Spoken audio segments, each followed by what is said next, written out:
আসসালামু আলাইকুম রহমতুল্লাহি ওয়া বারাকাতুহু ইন্নাল হামদুলিল্লাহ ওয়াসসালাতু ওয়াসসালামু আলা রাসূলিল্লাহ ওয়া বা'দ। সুপ্রিয় দর্শক শ্রোতা, দেশে প্রবাসে যে যেখান থেকে এই মুহূর্তে মাই টিভির স্ক্রিনে চোখ রেখেছেন সকলকে অন্তরস্থল থেকে ধন্যবাদ জ্ঞাপন করছি, আপনাদের সুস্থতা কামনা করছি। সুপ্রিয় দর্শক শ্রোতা, আপনারা জানুন, হক কথা অনুষ্ঠানে আমরা সাধারণত কোরআনে কারীমের বিভিন্ন আয়াতের তাফসীর করে থাকি।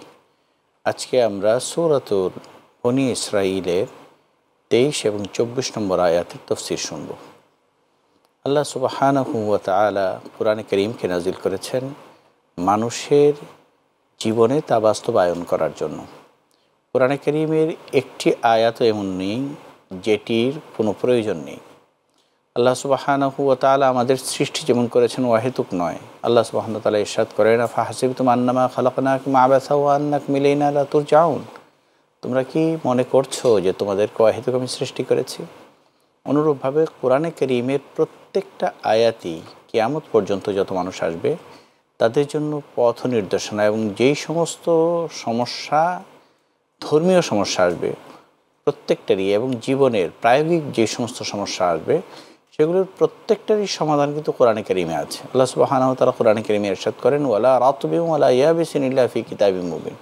কোনো বিষয় এমন নেই যেটির সমাধান কোরআনে কারীমে নেই। অর্থাৎ কোরআনে কারীমে আল্লাহ সুবহানাহু ওয়া তাআলা প্রিন্সিপাল উল্লেখ করেছেন যে মানুষ কিভাবে, কোন নীতিমালাকে সামনে রেখে মানুষ জীবনকে পরিচালিত করবে। মানুষ যদি কোরআনে কারীমের নীতিমালাগুলোকে সামনে রেখে জীবনকে পরিচালিত করেন তাহলে আল্লাহ সুবহানাহু ওয়া তাআলা সেই মানুষটিকে সফল করেন। এবং আমরা সাহাবা ইকরাম, তাবিঈন, তাবিঈন, আইম্মায়ে মুজতাহিদিন, মাশায়েখ, ফুকাহা, সুলাহা, ওলি আল্লাহ, গৌস, কুতুব যারা আছেন সকলের জীবনী থেকে কিন্তু এই বিষয়টি দেখতে পাই যে যারাই যত বেশি কোরআনে কারীমের অনুসরণ করেছেন, কোরআনে কারীমকে নিজের জীবনে বাস্তবায়িত করার চেষ্টা করেছেন এবং করেছেন, তারা কিন্তু সফলকাম হয়েছে। আল্লাহ সুবহানাহু ওয়া তাআলা মানুষের উপরে সবচেয়ে বেশি হক এবং রাসূল পাক সাল্লাল্লাহু আলাইহি ওয়াসাল্লামের অনুসরণের দিক থেকে সবচেয়ে বেশি হক। আল্লাহ সুবহানাহু ওয়া তাআলা বলেন, লা তাআতা লিমাখলুকিন ফি মাসিয়াতিল খালিক। আল্লাহ সুবহানাহু ওয়া তাআলার কোনো বিষয়ে মাসিয়াত বা নাফরমানি করে কোনো মানুষের অনুসরণ করা, কোনো মাখলুকের অনুসরণ করা এমন মুমিনের জন্য জায়েজ নেই। আল্লাহ সুবহানাহু ওয়া তাআলা হচ্ছে আমাদের জীবনের প্রতিটা পলে পলে এবং মুহূর্তে মুহূর্তে তার হক রয়েছে, এবং আমি একজন দাস এবং আবদ হিসাবে, একজন স্লেভ হিসাবে আল্লাহ সুবহানাহু ওয়া তাআলা আমার কিন্তু এই দাসত্ব পালন করে যেতে হবে। এবং কিভাবে পালন করব? আমি নিজের ইচ্ছে মতো পালন করব না বন্ধু, আমাদের পালন করতে হবে রাসূল পাক সাল্লাল্লাহু আলাইহি ওয়াসাল্লামের দিক নির্দেশনা অনুযায়ী। এই আয়াতগুলোতে আল্লাহ সুবহানাহু ওয়া তাআলা বলেন, ওয়াকাদা রাব্বুকা আল্লা তা'বুদু ইল্লা ইয়্যাহু ওয়া বিল ওয়ালিদাইনি ইহসানা। যে মানুষকে আল্লাহ সুবহানাহু ওয়া তাআলা এই ফয়সালা দিয়ে দিয়েছেন যাতে করে সে আল্লাহ সুবহানাহু ওয়া তাআলা ছাড়া কারো ইবাদত না করে। কারণ আল্লাহ সুবহানাহু ওয়া তাআলা হচ্ছে তার স্রষ্টা, তার সৃষ্টিকারী, এবং জীবন পরিচালনায় আল্লাহ সুবহানাহু ওয়া তাআলাই একমাত্র মানুষকে মন্দ এবং ভালোর সিদ্ধান্ত দিতে পারেন, করতে পারেন। মানুষের কল্যাণের ইচ্ছা এবং কল্যাণকর কাজ এবং মানুষকে সফল করা, এটি আল্লাহ সুবহানাহু ওয়া তাআলা যেমন ক্ষমতায় রয়েছে। আল্লাহ না করেও কাউকে অকল্যাণকর করা, কাউকে ব্যর্থ করা, এটিও আল্লাহ সুবহানাহু ওয়া তাআলার ক্ষমতা রয়েছে। আল্লাহ সুবহানাহু ওয়া তাআলার ইবাদত একমাত্র তারই করতে হবে, অন্য কারো ইবাদত করা কোনো মুমিনের জন্য জায়েজ নেই। এটি যেমন বাহ্যিকভাবে আমরা করব, অভ্যন্তরীণভাবেও আমাদের এটা করতে হবে। যেমন আমরা স্পষ্ট শরিক করি আল্লাহ সুবহানাহু ওয়া তাআলার সাথে, যেমন সনাতন ধর্মের লোকেরা, তারা আল্লাহ সুবহানাহু ওয়া তাআলার সাথে স্পষ্ট শিরিক করে। এরকম কি ইহুদি খ্রিস্টান বর্তমানে যারা আছেন, খ্রিস্টানরা আল্লাহ সুবহানাহু ওয়া তাআলার সাথে হযরত ঈসা আলাইহিস সালাতু ওয়াস সালামকে আল্লাহর পুত্র বলে সম্বোধন করে আল্লাহর অংশীদারিত্বে তাকে অংশগ্রহণ করান, এটিও বৈধ নয়। অনুরূপভাবে ইহুদিরা হযরত উযাইর আলাইহিস সালাতু ওয়াস সালামকে আল্লাহর পুত্র বলে সম্বোধন করে, ওনারাও কিন্তু এক প্রকারের শিরিক করেন। অর্থাৎ মুসলমান ছাড়া যতগুলো ধর্মের আমরা পৃথিবীতে অস্তিত্ব দেখতে পাই, বিশেষ করে 4টি ধর্ম, ইসলাম, হিন্দু, খ্রিস্টান এবং ইহুদি, এই ধর্মগুলোর একমাত্র ইসলাম ছাড়া অন্য ধর্মগুলোতে আমরা শিরিকের চর্চাটা কিন্তু দেখতে পাই। আল্লাহ সুবহানাহু ওয়া তাআলা এটি অত্যন্ত অপছন্দ করেন। একমাত্র ইবাদত করতে হবে আল্লাহ সুবহানাহু ওয়া তাআলাকে সামনে রেখে। আল্লাহ সুবহানাহু ওয়া তাআলা এই আয়াতের মধ্যে তাই সিদ্ধান্ত দিচ্ছেন যে ওয়াকাযা রাব্বুক, তোমার রব এই সিদ্ধান্ত দিচ্ছেন যে আল্লাহ ছাড়া কারো ইবাদত তুমি করতে পারবে না। কারণ কি? আল্লাহ সুবহানাহু ওয়া তাআলা হচ্ছে আমার স্রষ্টা, এই জন্য আমাকে সৃষ্টি করেছেন। দ্বিতীয় বিষয়টি যেটি আল্লাহ সুবহানাহু ওয়া তাআলা উল্লেখ করেছেন, ওবিল ওয়ালিদাইনি ইহসানা, এবং মা বাবার সাথে আমাদের সদাচারী হওয়ার ফয়সালা এবং সিদ্ধান্ত আল্লাহ সুবহানাহু ওয়া তাআলা দিয়েছেন।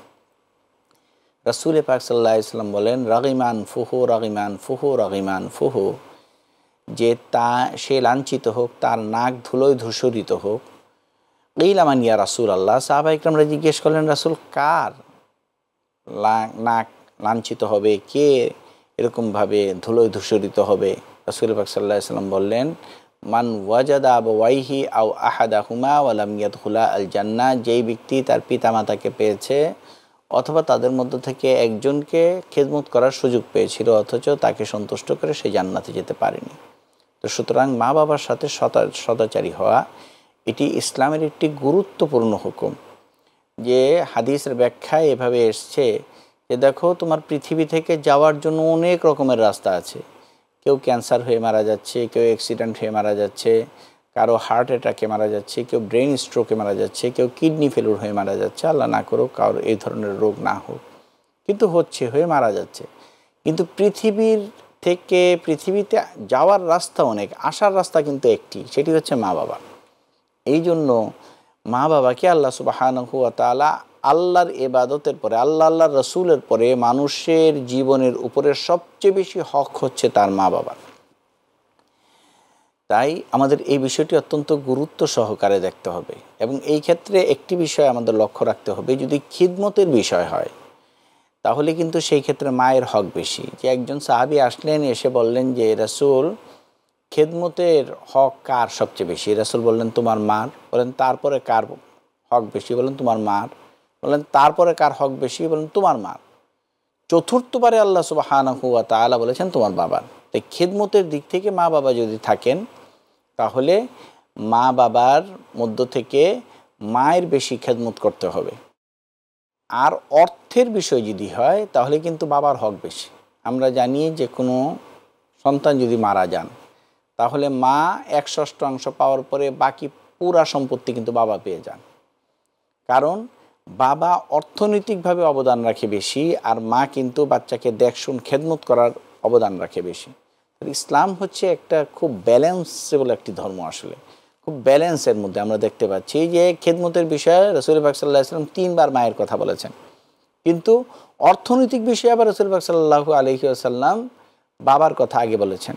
যেমন একজন সাহাবী রাসূল পাক সাল্লাল্লাহু আলাইহি ওয়াসাল্লাম কাছে আসলেন এবং বললেন যে রাসূল, আমার বাবা আমার সম্পত্তি, আমার সম্পদ, আমার যে অর্থ আছে সেখান থেকে আমাকে না বলে খরচ করে ফেলে।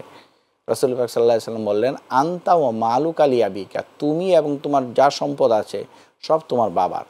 তো আমার বাবা যদি আল্লাহ না করুক বৃদ্ধ বয়সে আমার পকেট থেকে টাকা নিয়ে যায়, তাহলে এটা আমি বলবো না এই কথা নাউযুবিল্লাহি মিন যালিক, এটা জায়েজই নেই কথা বলা যে আমার বাবা আমার পকেট থেকে টাকা চুরি করেছেন, নাউযুবিল্লাহি মিন যালিক।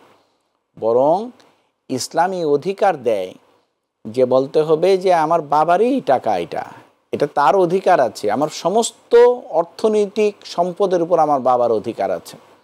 তাই বাবা মা যদি এরকমভাবে বৃদ্ধ বয়সে আমাদের থেকে অর্থ চান, টাকা চান, অথবা আমাদের পকেট থেকে না বলে টাকা নিয়ে যান, এটাকে অনেক সময় আমাদের অন্য বাড়ি থেকে যে মেয়েটা আসে আমার সাথে, যিনি সংসার করতে আসেন, ওনারা অনেক সময় অন্যভাবে এটাকে উপস্থাপন করেন এবং অনেক সময় খোটা দেন স্বামীদেরকে যে তোমার মা বাবা তো চোর, তোমার থেকে এরকম টাকা নিয়েছেন, নাউযুবিল্লাহি মিন যালিক।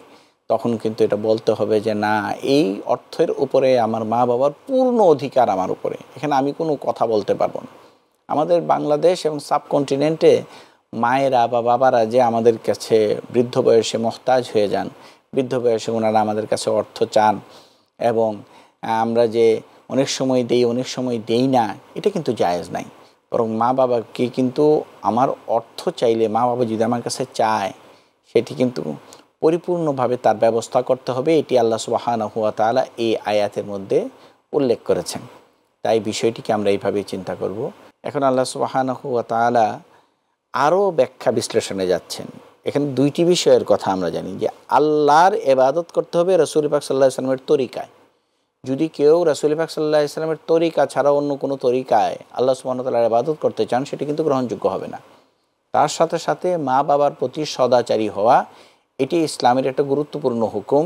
মা বাবার সাথে দুর্ব্যবহার না করা, এটি ইসলামের একটি গুরুত্বপূর্ণ হুকুম। আমাদের অনেক সময় আছে আমরা আমাদের সন্তানদেরকে শিখাই না। বিশেষ করে একটু বড় হয়ে গেলে আমাদের সন্তানদেরকে যখন আমরা একটা স্মার্টফোন কিনে দিই, তখন তো তার চোখ স্মার্টফোন থেকে সরেই না। মা বাবা যখন কথা বলে সে স্মার্টফোনের দিকে তাকিয়ে থাকে আর বলে যে বলো শুনছি, বলো শুনছি। যুবক, এটা কিন্তু জায়েজ নাই। এতে কিন্তু আল্লাহ না করুক, তোমার উপরে কিন্তু গজব নাজিল হতে পারে। তাই মা বাবার ব্যাপারে অত্যন্ত সতর্ক থাকবে। যখন তার কোনো কথা বলবে, গুরুত্ব দিয়ে কথা শুনতে হবে।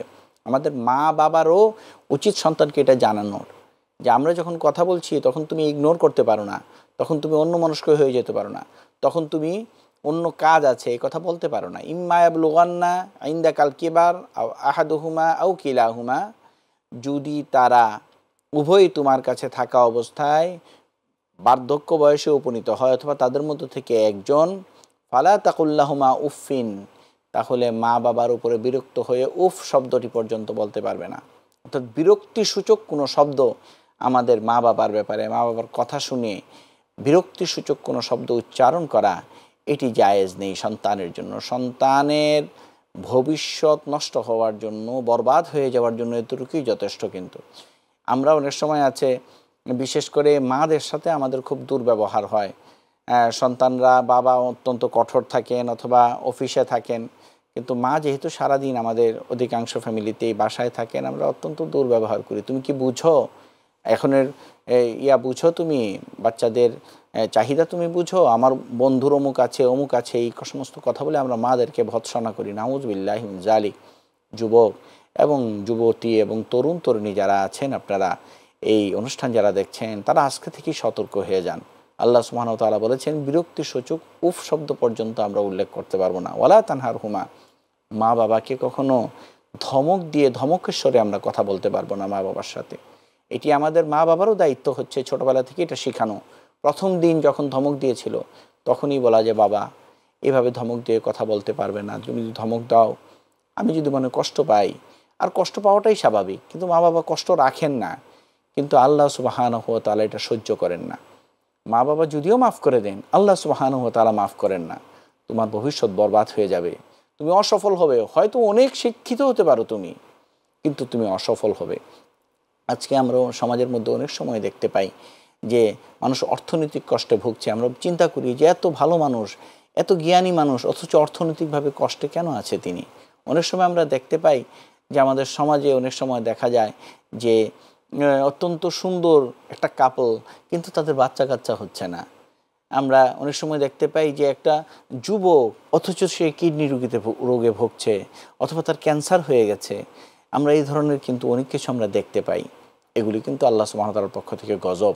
আমাদের আল্লাহ না করুক প্রতিনিয়ত মা বাবার কাছে মাফ চাওয়া উচিত এবং বলা উচিত এটা যে আমরা আপনার সাথে আসলে সবসময় আপনাকে ইসলাম যে সম্মান দান করেছেন সেই অনুযায়ী আমরা আপনাদের সাথে আচরণ করতে পারি না। ওয়াকুল্লাহুমা কাওলান কারীমা, সব সময় তাদের সাথে ভদ্র আচরণ করতে হবে, ভদ্র ব্যবহার করতে হবে, এরকম কোমল আচরণ করতে হবে, কোমলভাবে কথা বলতে হবে, যাতে করে আমার মা বাবা আমার প্রতি সন্তুষ্ট হয়ে যায়।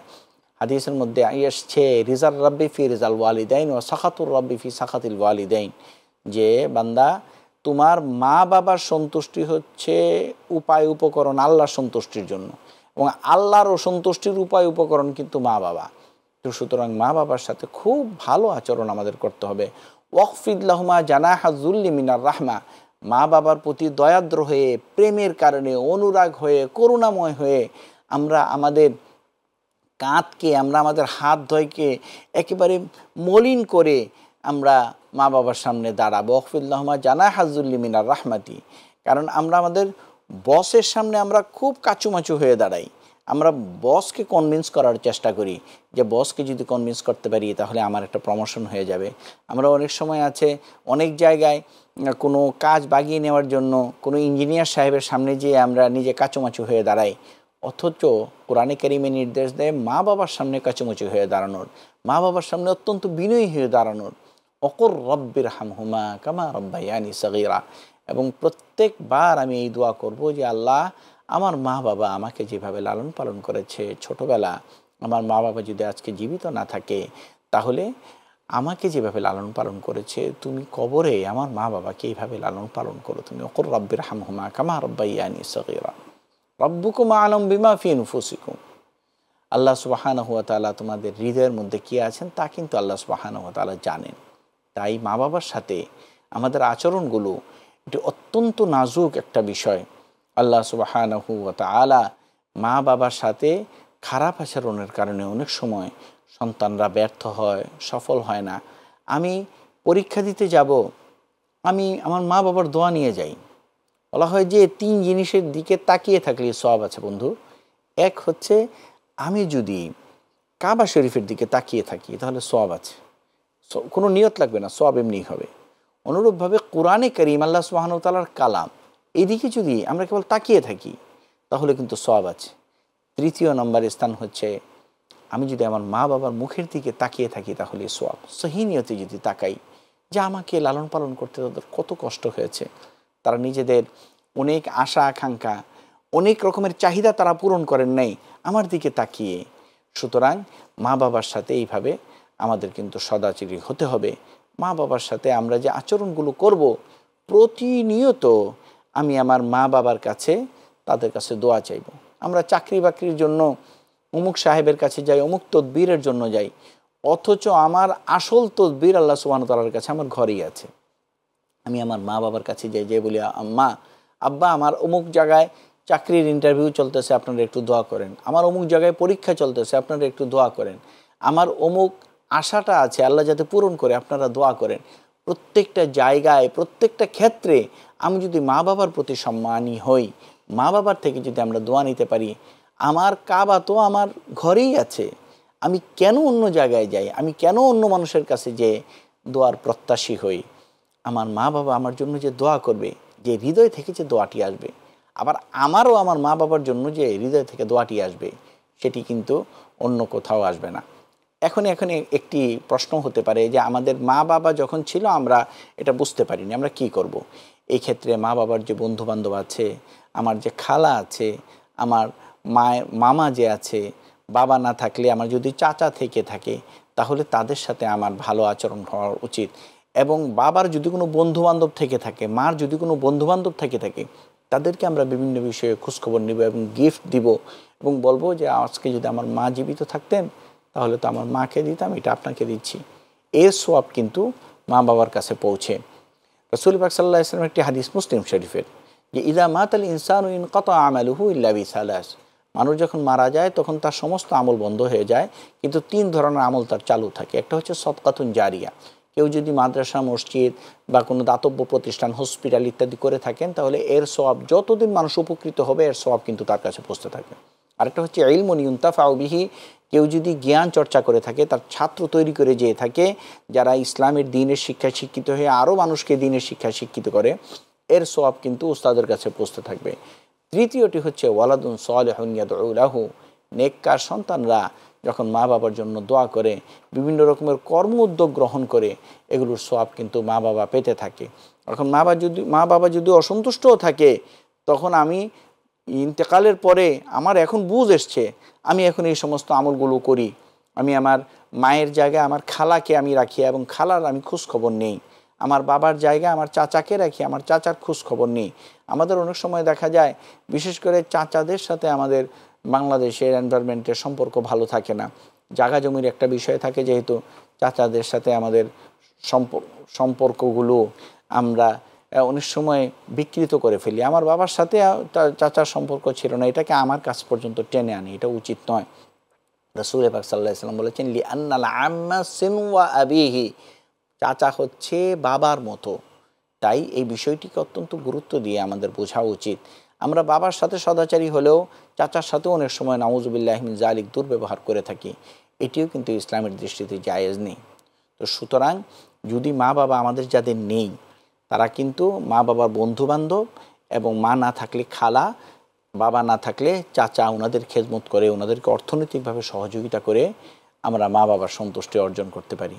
আল্লাহ সুবহানাহু ওয়া তাআলা আমাদেরকে সকলকে এই নির্দেশনা মানার তৌফিক দান করুক। আমরা মা বাবার সাথে সদাচারী হই এবং মা বাবাকে আমরা সন্তুষ্ট করার জন্য চেষ্টা করি। আল্লাহ আমাদের সকলকে তৌফিক দান করুক। আজকে এই পর্যন্তই। আবার ইনশাআল্লাহ আপনাদের সাথে অন্য কোনো অনুষ্ঠানে দেখা হবে। সেই পর্যন্ত আপনারা ভালো থাকবেন, সুস্থ থাকবেন। আসসালামু আলাইকুম রহমতুল্লাহি ওয়া বারাকাতুহু।